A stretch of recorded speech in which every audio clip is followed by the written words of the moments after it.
Hello बच्चों, कैसे हैं आप सब? आई होप बहुत अच्छे होंगे। लास्ट वीडियो में हमने NCERT 6.1 को कंप्लीट किया था। आई होप आप लोगों ने अच्छे से प्रैक्टिस की होगी। हम आगे पढ़ने के लिए तैयार होंगे। आज जो हम पढ़ने वाले हैं इस वीडियो में, उसका next step that is parallel line and transversion का कॉन्सेप्ट। कुछ एक्सियम्स, थ्योरम्स हैं। उसके बाद example 5 and example 6 and example 4 of course. तो 4, 5 और 6 यानी कि एक्सरसाइज 6.2 से पहले की थ्योरी और 3 एग्जाम्पल ये आज हम करेंगे। फिर नेक्स्ट वीडियो में 6.2 करेंगे। ठीक है, चलिए तो हम स्टार्ट करते हैं। आपकी पढ़ाई मेरे हिसाब से स्टेप बाय स्टेप चलनी चाहिए और वो चल भी रही है अगर आप मेरे वीडियोस को फॉलो कर रहे हैं तो, है ना। तो आप करिए फॉलो, सब्सक्राइब करिए चैनल को और आप देखिए कि आप जिस तरह घर में आते हैं, घर पे आके जो अपने एक शेड्यूल फिक्स करते हैं और उतनी पढ़ाई का एक शेड्यूल बनाते हैं, उसी तरह से मैं आप लोगों के लिए एक शेड्यूल बनाती हूँ और अकॉर्डिंगली ही वीडियोस अपलोड करती हूँ। एक दिन का गैप देती हूँ ताकि आप लोगों को सफिशिएंट टाइम मिले। तो चलिए स्टार्ट करते हैं विद द थ्योरी। ओके, तो हमारा फर्स्ट टॉपिक है parallel lines and transversion. Parallel lines and transversion का कॉन्सेप्ट हमने पिछली क्लासेस में भी पढ़ा है, उसे हम रिवाइज करते हैं। पैरेलल लाइंस हमने खींची, ये 2 लाइंस पैरेलल है, करेक्ट, और एक लाइन जो उसको कट कर रही है। सपोज ये लाइन है L और ये लाइन है M और ट्रांसवर्जल T जो है वो कट कर रहा है। जो लाइन कट कर रही है पैरेलल लाइंस को, L और M को, that is called the transversion. अब इस ट्रांसवर्जन की वजह से इन दोनों लाइंस में कई सिचुएशंस क्रिएट हुई, है ना। 4 तो एंगल्स बने इधर और 4 एंगल्स नीचे बनेंगे। सपोज हम इनको नाम देते हैं angle 1, angle 2, angle 3 and angle 4। ये कॉन्सेप्ट बिल्कुल क्लियर होना चाहिए अगर हम आगे के कुछ चैप्टर्स को अच्छे से करना चाहते हैं। तो please spend your time with this so that आपके जो कॉन्सेप्ट है वो एकदम क्लियर हो जाए।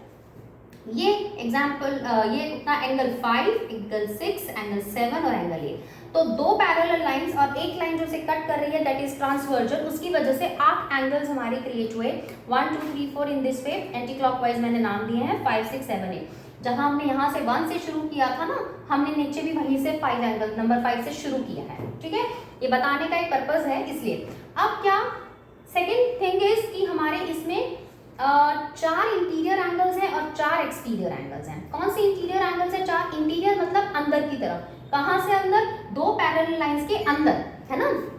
हम इसको थोड़ा छोटा कर लेते हैं ताकि मैं यहाँ डिटेल्स लिख सकूं आपके लिए। This is L, this is M, ठीक है, और इनको भी छोटा। अब देखिए एंगल 1, एंगल 2, एंगल 7 और एंगल 8 बाहर की तरफ हैं। ये 2 लाइंस के पैरेलल के बाहर हैं। तो हमारे जो एक्सटीरियर एंगल्स हैं, एक्सटीरियर एंगल्स जो हुए वो कौन कौन से हुए? एंगल 1, एंगल 2, एंगल 5 और एंगल 6 हुए। ठीक है, एक पॉइंट ये हो गया। फिर हमारे 4 इंटीरियर एंगल्स हैं जो हमारे पैरेलल लाइंस के अंदर है। इंटीरियर मींस अंदर की तरफ। कौन से हैं? इसी तरह पहचाना जाता है, एंगल 3, एंगल 4, एंगल 5 और एंगल 6, है ना। यहाँ पे लिखना था 7 और 8। एक्सटीरियर एंगल में 7 और 8 और इंटीरियर एंगल्स हो गए 3, 4, 5 और 6। ठीक है, अब द थर्ड पॉइंट इज कि हमारे इसमें काफी सारे लीनियर पेयर्स बन रहे हैं। लीनियर पेयर हमने लास्ट वीडियोस में सीख लिया है। लीनियर पेयर्स मींस एक लाइन और उस पर सेमी सर्कल, और इस सेमी सर्कल के दोनों पॉइंट्स उस लाइन को टच करने चाहिए। तो ये जो टोटल बनाता है लीनियर पेयर वो 180 डिग्री का बनाता है ना। तो इसमें कितने लीनियर पेयर्स हैं? देखिए एंगल 1, इस लाइन फर्स्ट वाली लाइन के ऊपर की तरफ एंगल 1 और एंगल 2 लीनियर पेयर बना रहा है। तो एंगल 1 प्लस एंगल 2 एक लीनियर पेयर हुआ। ठीक है, ये लीनियर पेयर्स बन रहे हैं। दूसरा ये देखिए, ये जो ट्रांसवर्जल T है ये भी एक लाइन होगी, है ना। These are all lines. तो इस लाइन के ऊपर T पर इस तरफ 2 और 3 लीनियर पेयर बना रहा है। तो एंड 2 प्लस 3 एक लीनियर पेयर। फिर 3 एंड 4 नीचे से देखिए 3 और 4 मिला के एक लीनियर पेयर है। तो एंगल 3 प्लस एंगल 4, फिर एंगल 1 प्लस एंगल 4, यानी कि ये वाला। तो ऊपर वाली ही लाइन पर हमारे 4 लीनियर पेयर्स बने। सिमिलरली अब हमारी नीचे वाली लाइन पर तो 5 प्लस 6, एंगल 5 प्लस एंगल 6, फिर एंगल 6 प्लस एंगल 7, फिर angle 7 plus angle 8 and angle 8 plus angle 5। ठीक है, these are these are 8 linear pairs, 1 2 3 4 5 6 7 8, ये हमारे लीनियर पेयर्स हैं whose sum is always 180 degree. ठीक है, ये सब चीजें, ये सारे कॉन्सेप्ट, ये सारे पॉइंट्स हमें काम आएंगे जब हम सॉल्यूशंस करेंगे तब। तो हमें लीनियर पेयर पहचानना होगा, तो हम कह देंगे angle 1 plus angle 2 linear pair है और उसका सम होता है 180। अगर मुझे एंगल 1 का मेजरमेंट पता है और एंगल 2 निकालना है तो मैं 180 में से एंगल 1 को माइनस कर दूंगी तो मेरा एंगल 2 आ जाएगा। ठीक है, तो ये हो गए हमारे लीनियर पेयर। तो एक्सटीरियर एंगल्स की बात हो गई, इंटीरियर एंगल्स की बात हो गई और लीनियर पेयर्स कितने बन रहे हैं वो बात हो गई। नेक्स्ट पॉइंट हम कहें तो अब कुछ सिचुएशंस आएंगी, कुछ पॉइंट्स जो मैं जिस तरह से बोलती हूँ मैथमेटिकल टर्म्स ना लेकर कुछ कैजुअल सी लैंग्वेज में बताती हूँ ताकि आप लोगों को याद रहे। तो अगर मैं ये बोलूँ कि एंगल 1 और एंगल 5 का लोकेशन सेम है, यानी इस लाइन पर राइट हैंड साइड पर, ट्रांसवर्जल के राइट हैंड साइड पर ऊपर की तरफ एंगल 1 है, सिमिलरली वही पोजीशन एंगल 5 की है। इसी तरह एंगल 2 और एंगल 6 सेम पोजीशन पे है, एंगल 3 और एंगल 7 सेम पोजीशन पे और एंगल 4 और एंगल 8 सेम पोजीशन पे। तो यानी जिन एंगल्स की पोजीशन लोकेशन सेम होगा वो एंगल्स कहलाते हैं कॉरेस्पॉन्डिंग एंगल, है ना। कॉरेस्पॉन्डिंग एंगल्स हमने पढ़े हैं छोटी क्लासेस में, उसकी पहचान यही है कि उनकी लोकेशन सेम होती है, सेम सिचुएशन पर पोजीशनड होते हैं। तो हम कहेंगे एंगल 1 और एंगल 5 एक तो कॉरेस्पॉन्डिंग हो गया, एक एंगल 2 और एंगल 6 कॉरेस्पॉन्डिंग है, एंगल 3 और एंगल 7 कॉरेस्पॉन्डिंग है और एंगल 4 और एंगल 8 भी कॉरेस्पॉन्डिंग है। कॉरेस्पॉन्डिंग एंगल्स पहचान लिए। अब इनकी कंडीशन क्या होती है, corresponding angles are always equal, है ना, ये हमेशा इक्वल होते हैं। यानी कि अगर मुझे एंगल 1 पता है 60 डिग्री तो मैं आराम से बोल सकती हूँ angle 1 is equals to angle 5, therefore angle 5 is also of 60 degree और उसका रीजन दूंगी कॉरेस्पॉन्डिंग एंगल्स। ठीक है, तो ये कॉरेस्पॉन्डिंग एंगल्स हो गए, समझ में आ गए। अब एक और वैरायटी ऑफ एंगल होता है जिसे बोलते हैं अल्टरनेट इंटीरियर एंगल्स। अल्टरनेट मतलब आमने सामने, राइट, ऑपोजिट। और इंटीरियर हमें पता है, इंटीरियर में हमारे 4 एंगल्स हैं, चारों एंगल्स जो आमने सामने हैं that is called alternate interior, that pair is called alternate interior angle. यानी कि एंगल 3 और एंगल 5 है ना, एंगल 3 और एंगल 5 देखिए अल्टरनेट भी है और इंटीरियर में भी है। सिमिलरली एंगल 4 और एंगल 6 अल्टरनेट भी है, आमने सामने और अंदर की तरफ है। तो ये हो गए alternate interior angle, they are always equal, always equal. ये भी हमारा काम खत्म हो गया।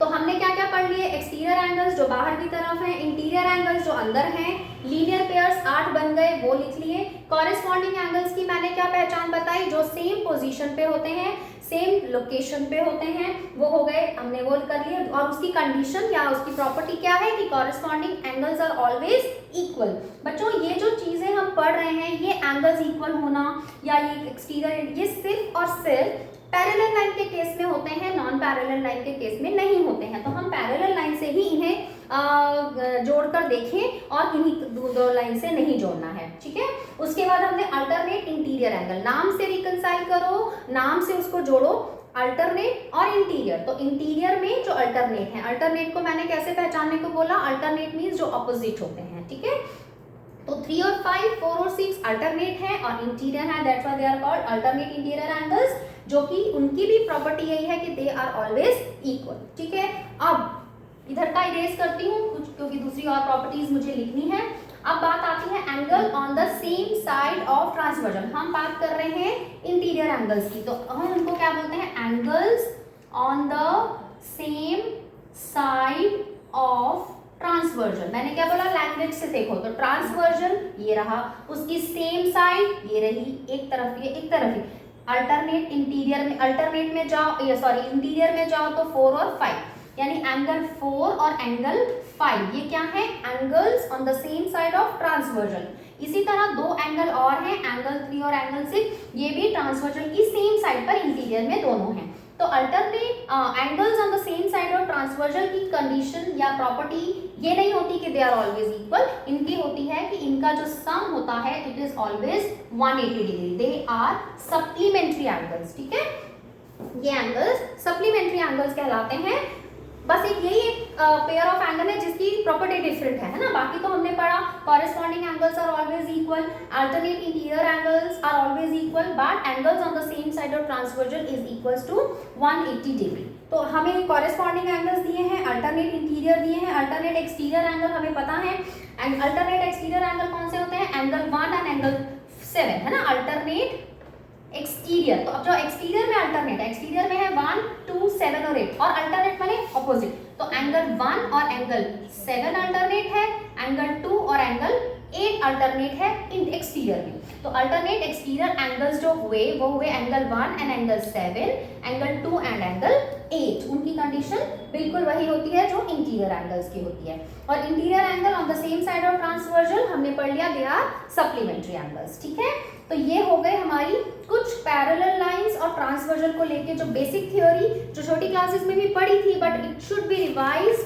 क्योंकि ये बहुत जरूरी है आगे के सम्स को सॉल्व करने के लिए। आई होप समझ में आ गया होगा। आप नहीं आया है तो आप फिर से उसे रिवाइज कीजिए आपकी बुक में से, और या तो फिर मेरा वीडियो रिवाइंड कीजिए और उसको समझ लीजिए, क्योंकि ये बहुत मुश्किल नहीं था। बस आपको याद करने की जरूरत है और पहचानने की जरूरत है, क्योंकि हमें हर बार हर क्वेश्चन में रीजनिंग लिखनी पड़ेगी, तो हम कंफ्यूज ना हो कि ये कॉरेस्पॉन्डिंग है या अल्टरनेट इंटीरियर है या angle on the same side है। अब पहचान में आ गया तो उसकी कंडीशन पता होनी चाहिए कि दे आर ऑलवेज इक्वल और आइदर और they have a sum of 180, तो there should be no confusion. चलिए अब हमारा एग्जाम आता है 6.3, वही है, मैं सिर्फ रीड कर रही हूँ क्योंकि वो हम ऑलरेडी डिस्कस कर चुके हैं। उसमें लिखा है if a transversal intersect two parallel lines then each pair of corresponding angles are equal. ये हमने अभी पढ़ा। और उसी का अगर मैं ये बोलूँ कि कन्वर्स करें, तो मैं हर चीज का कन्वर्स समझाती हूँ ना। जैसे उसने बोला ये दो पैरेलल लाइंस हैं और ये ट्रांसवर्जल है ना, L और M, और ये T हमारा। अब वो कहते हैं कि ये जो कॉरेस्पॉन्डिंग एंगल है, देखिए ये मैंने एक पेयर ऑफ कॉरेस्पॉन्डिंग एंगल बनाया ना सिमिलर पोजीशन पे, इस लाइन के ऊपर राइट हैंड साइड, ये लाइन पे ऊपर राइट हैंड साइड। ये जो कॉरेस्पॉन्डिंग एंगल बनाए वो कहता है ये हमेशा इक्वल होते हैं। कब? जब हमें गिवन क्या होता है, गिवन होता है कि L is parallel to M, तो वी कैन प्रूव, तब उस केस में angle 1 and angle 2 are always equal, यानी angle 1 is equal to angle 2। Reason क्या रहेगा? Corresponding angles. ठीक है, ये हो गया कब? जब गिवन था कि L और M पैरेलल हैं। लेकिन अगर मैं इसके कन्वर्स की बात करूं तो कन्वर्स में गिवन क्या होना चाहिए? कन्वर्स में हमें पता है क्या गिवन होगा? हमें गिवन होगा कि एंगल 1 और एंगल 2 दे आर इक्वल, ये इक्वल है। तो वहां गिवन होगा angle 1 is equal to angle 2, then prove that these are parallel lines. तो हम लिखेंगे अगर गिवन नहीं है और हम प्रूफ कर दें कि एंगल 1 और एंगल 2 इक्वल, प्रूफ कर दें, हो सकता है हमारे पास और भी कंडीशंस होंगी ना, तो अकॉर्डिंगली हम प्रूफ कर दें एंगल 1 और एंगल 2 इक्वल है, तो it will be automatically proof कि जो लाइन L है वो M पैरेलल ही है। क्योंकि कॉरेस्पॉन्डिंग एंगल्स इक्वल किस केस में होते हैं? Only and only in the case of parallel lines. तो L और M ऑटोमेटिकली प्रूफ हो जाएगा। तो अगर पैरेलल लाइन का गिवन है कि पैरेलल लाइंस हैं, तो हम प्रूव कर सकते हैं they are corresponding and they are equal. अगर वो इक्वल या कॉरेस्पॉन्डिंग गिवन है तो हम पैरेलल को प्रूव कर सकते हैं कि दीज लाइंस आर पैरेलल। तो हर एक थ्योरम, हर एक एग्जाम में क्या होता है, जो है उसका कन्वर्स भी साथ साथ हमें पढ़ना होता है। एग्जाम 6.4 कहता है if a transversal intersect two lines such that pair of corresponding angles are equal then the two lines are parallel to each other। तो वही हमने अभी कर लिया कि कन्वर्स थ्योरम जरूर करते हैं। थ्योरम 6.2 कहती है the transversal intersect two lines and each pair of alternate interior angles are equal। वो भी हमने अभी कर लिया था पूरी फिगर के साथ। अल्टरनेट इंटीरियर एंगल्स हमेशा इक्वल होते हैं। तो इसी का कन्वर्स क्या होगा कि अगर किसी pair of alternate interior angles equal हैं तो इट मींस जो लाइंस हैं वो पैरेलल ही हैं, तो वी कैन इजीली प्रूव। क्योंकि जब क्वेश्चंस आएंगे तो आपको प्रूव करना पड़ेगा कि these two lines are parallel. तो आपको इनमें से कोई भी एक कंडीशन को प्रूव करना इनफ होता है। आइदर आप कॉरेस्पॉन्डिंग एंगल्स इक्वल प्रूव कर दो, या आप alternate interior angles equal prove कर दो, या आप angle of the same side of transversals को सप्लीमेंटरी यानी इक्वल्स टू 180 प्रूव कर दो, तो आपकी लाइंस जो है वो पैरेलल प्रूव हो जाती हैं। चलिए उसके बाद एक और एक्सियम जो वो कहता है कि if the transversal of two lines, if the transversal intersect two lines such that pair of alternate interiors are equal then two lines are parallel। वही अभी हमने डिस्कस किया। थ्योरम 6.4 कहती है if the transversion intersect two parallel lines each pair of interior angles on the same side of transversals is equals to supplementary। और इसी का axiom है theorem 6.5 if the transversal intersect two lines such that pair of interior angles on the same side of transversal is supplementary means it is a parallel line। मैंने वही चीज पढ़ी जो अभी हम थोड़ी देर से डिस्कस ऑलरेडी कर रहे हैं, वही चीज हमने फिगर को बना के कर ली थी, सिर्फ ये फॉर्मेलिटी थी कि ये सारे एग्जाम्स और थ्योरम्स हमने कर लिए।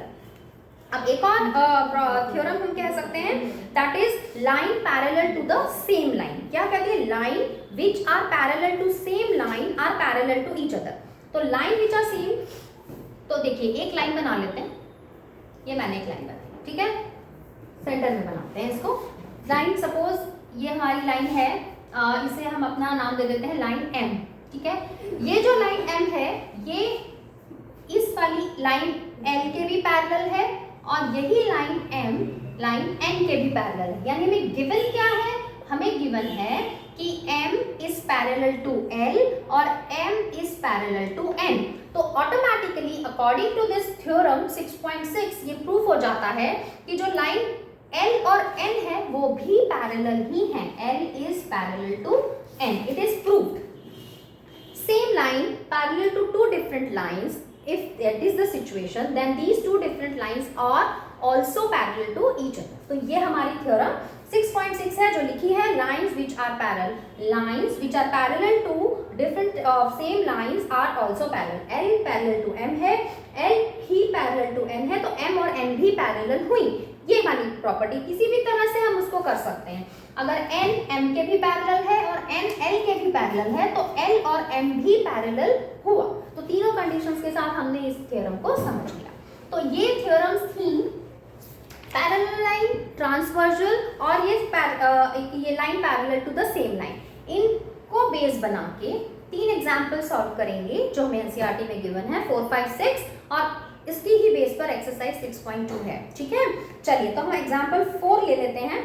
हमें हमेशा बच्चों एग्जाम्पल जरूर सॉल्व करने चाहिए। एग्जाम्पल्स को सिर्फ देख कर खत्म नहीं करना चाहिए कि ओके हम सॉल्यूशन देख लेते हैं और सब बुक के सॉल्यूशंस डिफरेंट भी होते हैं। हम अपने तरीके से प्रेजेंट करते हैं आंसर्स को, अपने तरीके से उनको जब सॉल्व करते हैं तो वो हमें अच्छे से समझ में आते हैं। तो don't skip the examples anyway.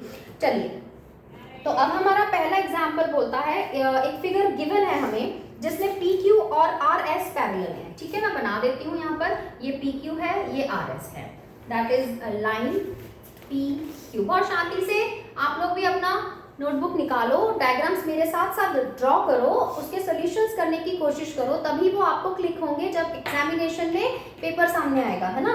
तो PQ एक लाइन है और नेक्स्ट लाइन अपनी है RS।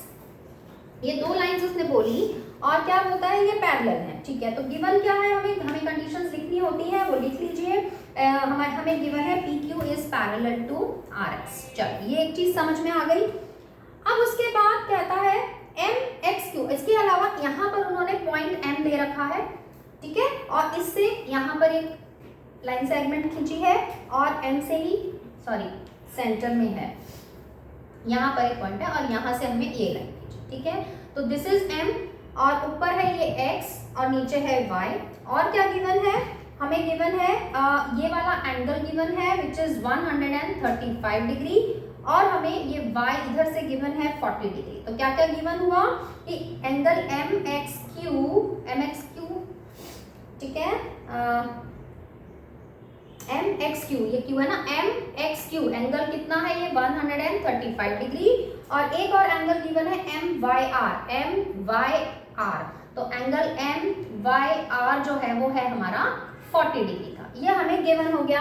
What we have to find, अब लिख दो टू फाइंड, क्या फाइंड आउट करना है, we have to find angle XMY। चलिए XMY कहाँ है, XMY ये आप मार्क करो, क्वेश्चन मार्क लगाओ। पूरा क्वेश्चन अच्छे से एनालिसिस कर लिया, आराम से स्लोली हमने बनाया, 2 लाइंस बनाई, फिर हमें जिस तरह से गिवन थी फिगर यहाँ से, तो हमें बता रखा है कि MXQ जो है 135 है, MYR जो है वो 40 है, but we have to find XMY। अब मुझे ये लाइन चाहिए, अब मैं क्या करूँ, अब देखो अगर मैं सेंटर में भी एक line parallel to PQ and RS draw कर लेती हूँ, ठीक है। तो ये जो है हम इस लाइन का नाम दे देते हैं, कोई भी नाम दे दो, ए बी दे रखा है, ए बी एक लाइन खींच लेते हैं, ठीक है। हमने इसके पैरेलल एक लाइन खींच ली और अब क्या हुआ, हमारी जो लास्ट में हमने जो थ्योरम 6.6 पढ़ी उसमें क्या लिखा, line parallel to the same line are parallel to each other, यानी ये लाइन जो है PQ के भी पैरेलल खींची है और ये लाइन जो है RS के भी पैरेलल है। अब हम ट्रांसवर्जल वाले प्रॉपर्टीज लगा लेते हैं, हम थोड़ा एक्सटेंड कर सकते हैं अपने फिगर में ट्रांसवर्जल्स को। तो देखो अगर मैं इफ, अब देखो इफ भी लिखने की जरूरत नहीं है, हमारे पास पता है हम PQ is parallel to AB, है ना। हम PQ और AB पैरेलल ले लें तो हम क्या करें, PQ और क्या ले लें, हम दोनों ये वाली, पहले हम इस ट्रांसवर्जल को एक्सटेंड कर लेते हैं, XM को हमने एक्सटेंड किया ये रहा, तो PQ और RS हमें पता है पैरेलल, करेक्ट। अब देखो आप, जितना एंगल ये है 135 उतना ही एंगल ये होगा, क्यों होगा, ये वाला जो एंगल मैं एंगल 1 बोल रही हूँ वो क्या है, एंगल x और एंगल 1 आपस में अल्टरनेट इंटीरियर एंगल्स है ना।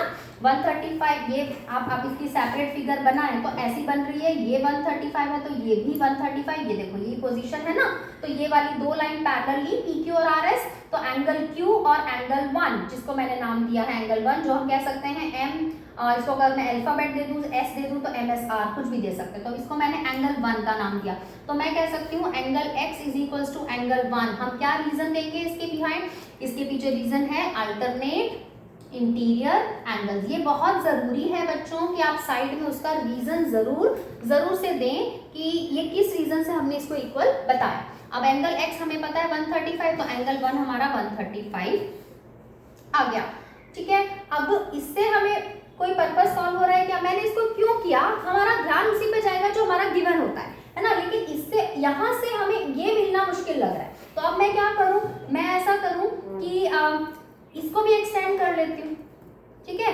ये एक्सटेंड करूंगी तो जितना ये है, ठीक है, जितना ये है उतना क्या है, ये भी 40, ये भी हमारा अल्टरनेट इंटीरियर एंगल है, ठीक है। अब अगर मैं ये 135 है तो इसी तरह से मैं इन दोनों लाइंस को पैरेलल ले सकती थी ना, एंगल PQ और एंगल AB को पैरेलल ले लूं तो क्या होगा, एंगल PQ और angle AB, line AB parallel है, PQ और AB पैरेलल लेने से ये 135 है तो ये वाला एंगल हमारा 135 आ गया। अगर ये 135 आया तो देखिए बेटा AB और PQ ये लीनियर पेयर बना रहे हैं, तो मेरा ये 135 आया तो लीनियर पेयर से मेरा ये वाला पोर्शन कितना हुआ, 180 माइनस 135 हमारा 45। तो हमें जो एंगल M बनाना है वो दो पोर्शन में है ना, तो पहला पोर्शन मेरा 45 आ गया। सिमिलरली दूसरा पोर्शन जब ये 40 है तो हमारा ये भी 40 आ जाएगा, दोनों 40 आ गए, ये 40 क्योंकि वो वही अल्टरनेट इंटीरियर एंगल या हम कॉरेस्पॉन्डिंग बोल सकते हैं, तो हमारा तो ये 40 और 45, तो एंगल जो हमारा आया M 40 + 45 दैट इज कॉल्ड 85, ठीक है। तो एक बार मैं आपको इसको बड़ी फिगर के साथ पूरा क्लियर करती हूँ, इट्स ओके, थोड़ा सा फिगर छोटा था लेकिन हमने सॉल्व कर लिया था। अब सिर्फ हम फिगर को कॉन्सेंट्रेट करते हैं, देखिए ये हुआ, ये दो लाइन पैरेलल हुई है ना, ये PQ है, ये RS है, यहाँ पर सेंटर में M दिया है और ये ऐसे किया हुआ है X और Y, और हमें ये एंगल 135 दिया था और ये एंगल 40। हमने क्या किया था, एक लाइन पैरेलल टू इसके AB खींच ली है ना, AB, अब ये दो लाइन पैरेलल हैं, अगर मैं इसको ऐसे एक्सटेंड कर लूं तो अब मैं PQ और AB को पैरेलल लेती हूं तो 135 और ये एंगल 135 प्रूफ हो जाता है ना। व्हाट इज दिस, अब मैं कुछ लिख नहीं रही, सिर्फ ओरल प्रेजेंटेशन। तो 135 ये 135 क्यों है, अल्टरनेट इंटीरियर एंगल AB और PQ के पैरेलल के अकॉर्डिंग ये हो गया। तो अब देखो ये एंगल M दो पार्ट में बांटा है, एंगल 1 और एंगल 2, हमें दोनों को लाना है और ऐड करना है, तो हमारा पूरा एंगल जो रिक्वायर्ड है वो निकल आएगा।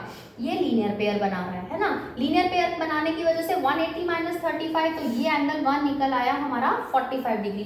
सिमिलरली अगर ये 40 है और मैं इस लाइन को एक्सटेंड करती हूँ तो ये 40 है, तो हमारा यहाँ से अगर मैं अब कौन सी पैरेलल लाइन लेंगे, AB और RS, तो अगर दिस इज 40 तो this is also 40, alternate interior angles, बड़े आराम से निकल आया, ये 40 और वो 45, और हमारा रिक्वायर्ड एंगल M जो है that is 45 plus 40 degree that is 85 degree. I hope समझ में आ गया होगा, पहले वाले में थोड़ा मैसअप हो गया था, तो क्लियर नहीं हो रहा होगा, इसलिए मैंने इसको दोबारा से इस तरह से बड़ी फिगर के साथ। तो हमने क्या सीखा, फिगर को बहुत क्लियर बनाओ, एकदम बड़ी फिगर, और पूरे अच्छे से मेंशन करो जो जो गिवन चीजें हैं और साथ साथ समझते जाओ, तो हमें वो क्वेश्चन समझ में आ जाएगा, ठीक है। तो ये था एग्जाम्पल 4।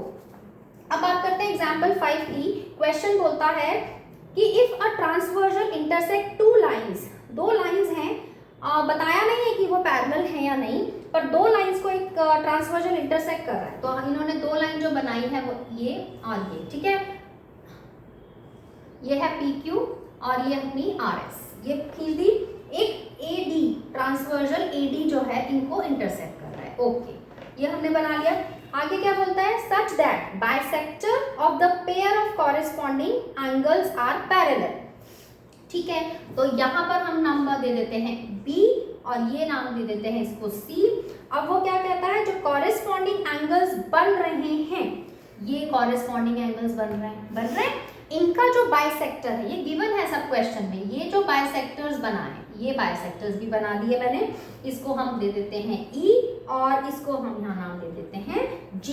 ठीक है, अब वो क्या कहता है कि कॉरेस्पॉन्डिंग एंगल्स का जो बाइसेक्टर्स बन रहा है दे आर पैरेलल, वो पैरेलल है, यानी कि ये जो बाइसेक्टर्स BE और CG ये पैरेलल हैं, ये गिवन है। अब प्रूव करना है कि ये दो लाइन भी पैरेलल है, तो हमें वैसे क्या प्रूव करना है, to proof we have to prove कि जो PQ और RS है ये पैरेलल है, ये हमें प्रूव करना है। अब गिवन क्या क्या है, गिवन है हमें, हमने समझ लिया कि क्या क्या गिवन है हमें। AD एक तो ट्रांसवर्जल है जो इंटरसेक्ट कर रही है PQ और RS को at B and C respectively, and ray BE जो है वो बाइसेक्टर ऑफ ABQ है ना, एंगल ABQ का एंगल बाइसेक्टर BE है। इससे क्या समझा कि ये वाला एंगल और ये वाला एंगल इक्वल है, ठीक है। और इसी तरह उन्होंने बोला CG जो है वो BCS का एंगल बाइसेक्टर है, इसका मतलब ये वाला एंगल और ये वाला एंगल इक्वल है। ये वाला से मतलब आपको नाम बताएं तो ABE equals to EBQ, CGS BCG equals to CGS। तो ये एंगल, ये हमारा वर्किंग हो गया।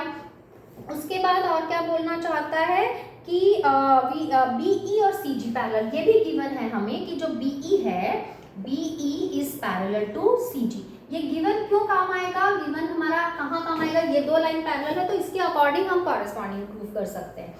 अब देखिए हमें प्रूफ करना है PQ और RS को पैरेलल, है ना। अगर मैं ये प्रूफ कर दूं कि ये दोनों एंगल भी आपस में इक्वल हैं, यानी कि कॉरेस्पॉन्डिंग प्रूफ हो जाएंगे। अगर ये कॉरेस्पॉन्डिंग प्रूफ हो जाएंगे तो हम इजीली बोल पाएंगे कि PQ और RS भी पैरेलल लाइंस ही होंगी, क्योंकि हमने कन्वर्स ऑफ कॉरेस्पॉन्डिंग एक्सियोम पढ़ा था ना कि अगर हम प्रूफ कर दें कि दो एंगल्स कॉरेस्पॉन्डिंग है तो अपने आप प्रूफ हो जाएगा कि जिन पर वो बन रहे हैं कॉरेस्पॉन्डिंग एंगल्स वो लाइंस पैरेलल ही होंगी। तो यही हमें इसी को बेस बना के इस क्वेश्चन को सॉल्व करना पड़ेगा। अब देखो हमें पता है एंगल ABE क्या है ना।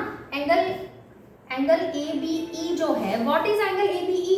ABE is half of ABQ, है ना, हाफ ऑफ एंगल ABQ, इस पूरे का हाफ है ABE। इसी तरह अगर मैं BCG ले लूं, एंगल BCG ले लूं तो वो पूरे BCS का हाफ है, half of angle BCS, correct. हमको क्या प्रूफ करना है कि एंगल ABQ और BCS ये इक्वल है, हम ऐसा प्रूफ कर सकते हैं। तो अब ये मैंने प्रूफ कर दिया, तो इससे हमारा क्या पता चला कि ये दोनों देखिए अकॉर्डिंग टू इनके, है ना, according to this parallel line BE और CQ, अगर इनको हम पैरेलल बनाते हैं तो हमारे पास ये कंडीशंस हमें मिल जाती है। तो BE और CG जो है वो पैरेलल है और ट्रांसवर्जल है। तो इससे क्या पता चला, एंगल ABE यानी ये वाला is equal to angle BCG। Obviously ये होगा क्योंकि ये दो लाइन पैरेलल है और ये दोनों उसके कॉरेस्पॉन्डिंग एंगल्स, ये half of something, they are equal, तो ये हो गया। अब ये हमने प्रूफ कर दिया कॉरेस्पॉन्डिंग एंगल एक्सियोम से। पहला कि ABE is half of ABQ, ये हमारी फर्स्ट कंडीशन हो गई।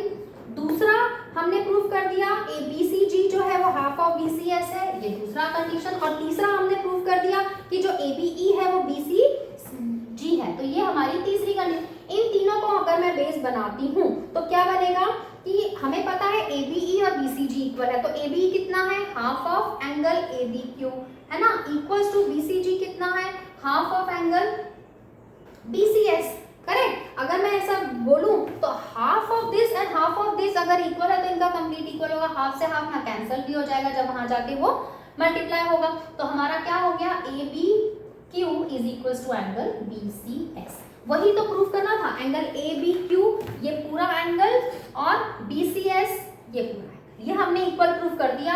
अब आगे हमें सिर्फ एक लाइन लिखनी है कि angle ABQ and angle BCS are equal and they are making corresponding axiom, they are proving corresponding axiom, they are making corresponding angles which are equal and they are equal in the case of only parallel lines and they are making the corresponding angles on the two lines which are PQ and RS, therefore it is proved that PQ is parallel to RS। I hope समझ में आया होगा, बहुत लंबे रास्ते से समझा दिया, छोटा सा ही पॉइंट था कि ये हाफ इस हाफ के इक्वल है because of these two parallel lines. कौन सी? BE और CG, ठीक है। ये दो पैरेलल लाइन से हमने प्रूव कर दिया कि ये पोर्शन और ये पोर्शन कॉरेस्पॉन्डिंग एंगल्स इक्वल है। अगर ये इक्वल हैं और ये एक दूसरे के, ये इस पूरे का हाफ है तो ये पूरा और ये पूरा भी आपस में इक्वल प्रूफ हो जाता है। हमने इस बस सिर्फ हमारे प्रेजेंटेशन में हमें इस तरह से प्रेजेंट करना था, तो ये भी आसान था, बस थोड़ा सा क्लिक होने की बात है। और पैरेलल लाइंस के कॉन्सेप्ट्स कॉरेस्पॉन्डिंग एंगल से इसको भी हमने सॉल्व कर लिया। चलिए अब लास्ट एग्जांपल हमारा है, वो क्या कहता है देखते हैं। ये फिगर 6.7 है, 27 एग्जांपल नंबर 6, उसमें बोलते हैं कि AB is parallel to CD। चलिए दो लाइंस बनाई हैं उन्होंने, ये AB इस तरह से, मैं फिगर देखकर आपको बना रही हूँ, आप प्लीज बनाइएगा। AB है, उसके बाद ये वाली लाइन है C और यहाँ पर उसने D मार्क करा हुआ है। अच्छा, उसके बाद एक और लाइन है EF, हम पहले बना लेते हैं। ये हो गया, यहाँ A से ये लाइन जा रही है ना, और यहाँ पर हमें गिवन है कि ये 90 डिग्री है और ये जो हमारा B है इस B से E तक, ठीक है, ये B से E है हमारी लाइन और ये E आ गया, बस ये हमारे को फिगर गिवन है, ठीक है। चलिए अब कहते हैं AB is parallel to CD, ये AB और CD पैरेलल हैं एंड तो गिवन हो गया AB is parallel to CD और जो CD है it is parallel to EF, ये भी हमें गिवन है, CD is parallel to EF, ये हमारे गिवन को चीजें हमने लिख ली। उसके बाद ये भी बताया है कि जो EA है, ठीक है, EA this line is perpendicular on AB, तो हम यहाँ लिख लेते हैं EA is perpendicular on AB, perpendicular मतलब 90 डिग्री, तो AB पर AE जो है 90 डिग्री है, दिख रहा है। अब बोलता है इफ एंगल BEF, कहाँ है अपना एंगल BE और F, दिस वन है ना, ये हमें गिवन है दैट इज 55 डिग्री, ये हमारे को गिवन है, तो इसको हम लिख लिया and we have to find the value of x y z। x कहाँ पर गिवन हमें, x ये है और हमारा y जो है ये D पर, यहाँ पर y है और z अपना इधर है। चलिए ये क्वेश्चन था, एनालिसिस कर लिया, बहुत अच्छे से देख देख के बना लिया, समझ लिया। अब एक बार रिवाइज करें तो AB is parallel to CD, CD is parallel to EF, पहली बात। दूसरी बात, ये वाला जो है ये परपेंडिकुलर है AE on AB which is 90 degree, perpendicular मतलब 90 डिग्री, ये बॉक्स बनाया है, गिवन है 90 डिग्री। तीसरी बात उन्होंने क्या बोली कि ये वाला नीचे वाला एंगल है दैट इज BEF, वो 55 है। अब हमें तीन एंगल्स फाइंड आउट करने हैं, तो यहाँ लिखना है टू फाइंड x, y और z। तो चलो अब हम इसके सॉल्यूशन की तरफ जाते हैं। क्या करें, कैसे समझें, बताइए। हम कह सकते हैं कि दो लाइन कोई भी पैरेलल लेते हैं, सबसे पहले पैरेलल लाइन को बेस बना लेते हैं, तो इसमें क्या लिखा है कि हम कह सकते हैं कि y प्लस 55 डिग्री है ना।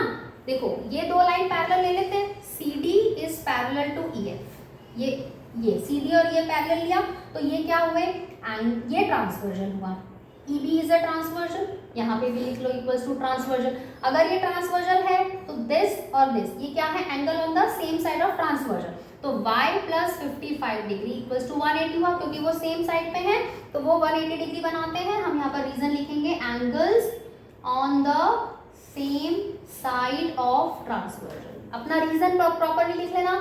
फिर y की वैल्यू यहाँ से मिल जाएगी 180 माइनस 55, 180 माइनस 55 हुआ ना 125 डिग्री, तो y मिल गया 125। फर्स्ट क्वेश्चन, फर्स्ट एक पार्ट हमारा सॉल्व हो गया।